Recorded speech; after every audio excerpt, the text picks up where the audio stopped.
There's sort of two parts to editing television, I think. There's the pilot, and that's a bit more like editing a feature where you are finding the style and the tone, and you're developing the characters, and you're figuring out what kind of story you're going to establish that then will keep going for hopefully 5 or more years. And then there's editing an ongoing series where most of those choices have already been worked out.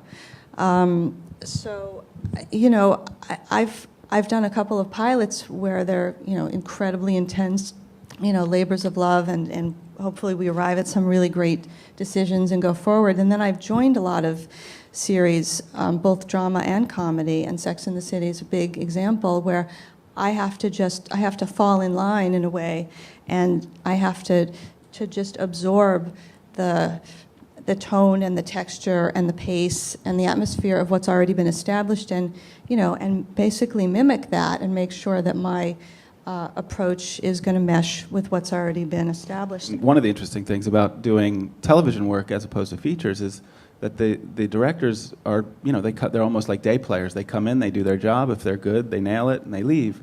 And often they don't know where the stories are going either. And depending on whether they are, inquisitive enough, often they don't ask if there's a story beat that they don't understand. They just shoot it. And you run into situations all the time where a scene isn't necessarily blocked right, or it's not executed perfectly, and you're like, this is really flat, this is out of here, we got to get to time, let's cut it. And then you screen for the producers, and they immediately look at you like you're an idiot. Well, how could you cut that? That is the most important scene in the whole show, because in 2 seasons from now, that's going to pay off in this beautiful way. And you run into that. At least I've run into that constantly. Big difference between working on a network television show versus a show like HBO or a non-commercial show. I mean, just in terms of the luxury of being able to pace things the way you want, rather than having to meet a commercial act break, which you don't have on HBO. You just have a show playing throughout, and not having the pressure of trying to get the show down to time. And again, also the same thing that Kate mentions with less interference from the network. On Sex and the City, we'd have all the writers come into the room, and they would be the audience. And, that would be our judge, because we didn't have previews like movies. We didn't show it to big audiences, because it comes in and out. It's like the show's going to be on the air next week. You're cutting another show's filming while you're finishing one show, so it's a constant turnaround of episodes moving along. So you never have too much time to spend on it, but you get the executives look at it. You have different people looking at it, but usually you don't really trust them too much. But you trust your own group.